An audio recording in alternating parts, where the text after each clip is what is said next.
সমগ্র বরাক উপত্যকা সহ বিভিন্ন এলাকার গুরুত্বপূর্ণ খবরের মধ্যে স্বাগতম। আজ হলো 21 জুন, 6 আষাঢ়, রবিবার। আজকের প্রথম খবরটি হলো ইউসিসি বিল নিয়ে জমিয়ত উলামা তীব্র প্রতিবাদ করেন। অসমে ইউসিসি নিয়ে কড়া হুঙ্কার জমিয়ত উলামার। সুপ্রিম কোর্টে যাওয়ারও হুমকি। জমিয়ত উলামা জানিয়েছে কোনো জনগোষ্ঠীর লাভ হবে না ইউসিসি নিয়ে। সঙ্গে এটিও জানানো হয়েছে মুসলিমদেরকে তাহাদের অধিকার হইতে বঞ্চিত রাখা হচ্ছে এই ইউসিসির মাধ্যমে। শরীয়তের বিরুদ্ধে রয়েছে ইউসিসি, জানিয়েছেন জমিয়ত উলামা। মুসলিমদের যে স্বাধীন রয়েছে তাহা ইউসিসির মাধ্যমে কর্তন করা হচ্ছে, এর জন্য তীব্র নিন্দা জানিয়েছেন। সুপ্রিম কোর্টে যাওয়ারও হুমকি। অসমে ইউসিসি নিয়ে কড়া হুঙ্কার জমিয়ত উলামার। জমিয়ত উলামা জানিয়েছে কোনো জনগোষ্ঠীর লাভ হবে না ইউসিসি নিয়ে। মুসলিমদের বিরাট ক্ষতি হচ্ছে ইউসিসি বিলে। তাহাদের অধিকার থেকে বঞ্চিত রাখা হচ্ছে। শরীয়তের বিরুদ্ধে রয়েছে ইউসিসি, জানিয়েছে জমিয়ত উলামা। এর পরবর্তী খবরটি হলো যাহারা প্রধানমন্ত্রী আবাস যোজনার পাকা ঘর এখনো পর্যন্ত পাননি তাহাদের জন্য সুখবর। রাজ্যে লক্ষ লক্ষ যোগ্য হিতাধিকারী লাভ করবেন প্রধানমন্ত্রী আবাস যোজনার পাকা ঘর। রাজ্যে শুরু হয়েছে প্রধানমন্ত্রী আবাস যোজনার 2.0 এর সূচনা। এর মাধ্যমে যোগ্য হিতাধিকারীরা পাবেন প্রধানমন্ত্রী আবাস যোজনার পাকা ঘর। ইতিমধ্যে রাজ্যে 16,810টি পরিবারের তালিকা তৈরি করা হয়েছে সরকারের পক্ষ থেকে। তবে আপনাকে তৈরি রাখতে হবে নথিপত্রের মধ্যে জানানো হয়েছে রেশন কার্ড, প্যান কার্ড এবং আধার কার্ড অতি বাধ্যতামূলক। শুরু হতে চলেছে প্রধানমন্ত্রী আবাস যোজনার 2.0 এর সূচনা। যাহারা প্রধানমন্ত্রী আবাস যোজনার পাকা ঘর এখনো পাননি তাহারা এ সুযোগ লাভ করবেন। যোগ্য হিতাধিকারীরা যাহারা রয়েছেন তাহারা পাবেন প্রধানমন্ত্রী আবাস যোজনার পাকা ঘর। প্রধানমন্ত্রী আবাস যোজনার 2.0 এর মাধ্যমে পাবেন সরকারি পাকা ঘর।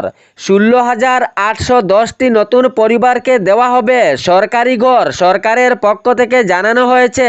তবে তৈরি রাখতে হবে নথিপত্রের মধ্যে রেশন কার্ড, প্যান কার্ড এবং সঙ্গে আধার কার্ড। সামাজিক মাধ্যমে এ ঘোষণা করেছেন অসমের মুখ্যমন্ত্রী ডক্টর হিমন্ত বিশ্ব শর্মা। তিনি জানিয়েছেন যাহারা যোগ্য রয়েছেন তাহাদের জন্যই 16,810টি নতুন পরিবারের তালিকা তৈরি করা হয়েছে।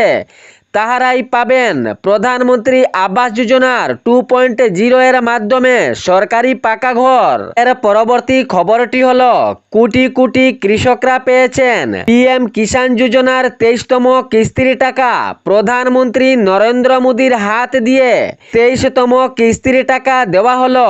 18,880 কোটি টাকা দেওয়া হয়েছে পিএম কিষাণ যোজনার আওতায়। যাহারা যোগ্য কৃষক রয়েছেন তাহাদের নিজ ব্যাংক অ্যাকাউন্টে দেওয়া হয়েছে 2,000 টাকা করে। 18,880 কোটি টাকা সর্বমোট দেওয়া হয়েছে কৃষকদের ব্যাংক অ্যাকাউন্টে। জানা গিয়েছে 9,44 লক্ষ কৃষকের ব্যাংক অ্যাকাউন্টে ট্রান্সফার করা হয়েছে 2,000 টাকা করে।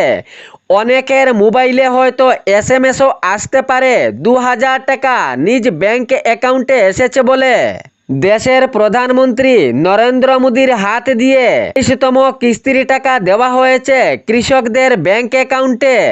রাজ্যে 18,60,000 যোগ্য হিতাধিকারীর কৃষকের ব্যাংক অ্যাকাউন্টে এসেছে 2,000 টাকা করে।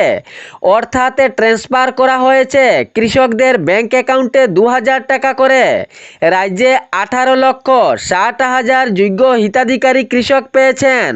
গত শনিবার 20 জুন প্রধানমন্ত্রী নরেন্দ্র মোদীর হাত দিয়ে 23তম কিস্তির টাকা ট্রান্সফার করা হয়েছে। যাহারা যোগ্য কৃষক রয়েছেন তাহাদের নিজ নিজ ব্যাংক অ্যাকাউন্টে এসেছে 2,000 টাকা করে। এর পরবর্তী খবরটি হলো বরাক উপত্যকার হাইলাকান্দির লালা শহরে দীর্ঘদিনের জমা জলের সমস্যার স্থায়ী সমাধানে রাজ্য সরকারের উদ্যোগে বড় পদক্ষেপ।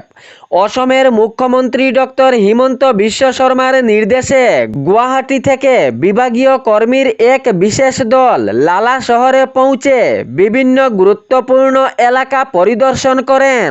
জমা জলের স্থায়ী সমাধানের জন্য বিভাগীয় কর্তৃপক্ষের এ বিশেষ হানা। জমা জলের স্থায়ী নিষ্কাশনের জন্য এ বিশেষ দল লালা শহরের বিভিন্ন এলাকায় পরিদর্শন করেন। দীর্ঘদিনের জমা জলের সমস্যায় ভুগছেন স্থানীয় জনগণ। এবার স্বস্তির নিঃশ্বাস হয়তো লালা শহরের জনগণের। জমা জলের স্থায়ী সমাধানের জন্য বিভিন্ন জলবদ্ধ এলাকাও খতিয়ে দেখেন বিভাগীয় কর্মীরা। বিভাগীয় কর্মীদের পরিদর্শনকালে উপস্থিত ছিলেন হাইলাকান্দির বিধায়ক ডক্টর মিলন দাস এবং সঙ্গে লালা শহরের কর্মকর্তা সহ বিভাগীয় কর্মীও উপস্থিত ছিলেন তাহাদের সঙ্গে। লালা শহরের জমা জলের স্থায়ী সমাধানের জন্য বিভাগীয় কর্তৃপক্ষরা বিভিন্ন এলাকায় খতিয়ে দেখেন এবং তার পর জল নিষ্কাশন স্থায়ী সমাধানের জন্য একটি বৈঠকও করা হয়। এর পরবর্তী খবরটি হলো কামরূপ জেলা শিক্ষা দফতর শিক্ষার্থীদের জন্য নতুন নির্দেশিকা জারি করেছে। বিদ্যালয়ে বাধ্যতামূলক নয় ছাত্রছাত্রীর ইউনিফর্ম। এ অত্যধিক গরমে স্কুলের ইউনিফর্ম বাধ্যতামূলক নয়। টাই জুতা মোজা এখন বাধ্যতামূলক নয়। অত্যন্ত গরমে বেহাল হচ্ছেন পড়ুয়ারা। এ সময়ের মধ্যে টাই জুতো মুজো বাধ্যতামূলক নয়। অত্যন্ত গরমের জেরে এই নতুন নিয়ম কামরূপ জেলা বিদ্যালয় শিক্ষা বিভাগের সরকারি ও বেসরকারি বিদ্যালয়ের জন্য একই নিয়ম জারি করা হয়েছে। অত্যধিক গরমের মধ্যে পড়ুয়াদের টাই জুতো মুজো প্রয়োজন নেই, জানিয়েছে কামরূপ জেলা শিক্ষা দফতর। এর পরবর্তী খবরটি হলো অসুস্থ বাবাকে কাঁধে করে হাসপাতালে নিয়ে যাওয়ায় পুরো চাঞ্চল্য সৃষ্টি হয়েছে। এ দৃশ্য সামাজিক মাধ্যমে ছড়িয়ে পড়েছে। ৬ নম্বর জাতীয় সড়কের বেহাল দশা ও দীর্ঘ যানজটের কারণে কালাইনে দেখা গেল এক হৃদয় বিদারক দৃশ্য, যা প্রশ্নের মুখে পড়েছেন প্রশাসন সহ জনপ্রতিনিধিরা। সূত্রে জানা গিয়েছে হঠাৎ অসুস্থ হয়ে পড়েন এই বৃদ্ধ, কিন্তু এই বৃদ্ধার ছেলে হাসপাতালে নিয়ে যাওয়ার প্রস্তুতি করেন, কিন্তু অ্যাম্বুলেন্সের বড় অসুবিধা। রাস্তাঘাট বেহাল পরিস্থিতি, যানজটের সমস্যা অনেকটাই, কিন্তু খুবই প্রয়োজন এই বৃদ্ধাকে হাসপাতালে নিয়ে যাওয়া। হৃদয় রোগে হঠাৎ আক্রান্ত ছেলে কোনো উপায় না দেখে নিজ কাঁধে করে বাবাকে হাসপাতালে নিয়ে যাওয়ার পরামর্শ নেয়। সড়কের বেহাল অবস্থা এবং যানজটের অনেক সমস্যা দেখে নিজ কাঁধে করে ছেলে নিয়ে যায় হাসপাতালে তাহার বাবাকে। এ দৃশ্য দেখতেই সামাজিক মাধ্যমে শুরু হয় আলোচনা সমালোচনা। সেখানের স্থানীয় জনগণ জানান দীর্ঘদিনের অবস্থা রয়েছে এ সড়কের বেহাল অবস্থার কারণে যানজটের সমস্যা, ব্যবসা বাণিজ্যের সমস্যা, চাকরিজীবী যাতায়াতের সমস্যা, সঙ্গে পড়ুয়াদেরও অনেক সমস্যা হয়। বিশেষ করে রোগীদের অনেক সমস্যা হয় যাতায়াত করতে, যা এ দৃশ্য সামাজিক মাধ্যমে যা চোখে পড়ছে। তবে এ দৃশ্য দেখার পর স্থানীয় জনগণ দ্রুত দাবি করেছেন এ রাস্তার বেহাল পরিস্থিতি অতি তাড়াতাড়ি ঠিক করার জন্য। এ ছিল বরাক উপত্যকা সহ বিভিন্ন এলাকার গুরুত্বপূর্ণ খবর। এরকম নিত্য নতুন খবর পাওয়ার জন্য চ্যানেলটি সাবস্ক্রাইব করে রাখবেন এবং ভিডিওটি লাইক করে শেয়ার করতে ভুলবেন না, যাতে সঠিক সংবাদগুলো অন্যজনের কাছে পৌঁছায়। ধন্যবাদ।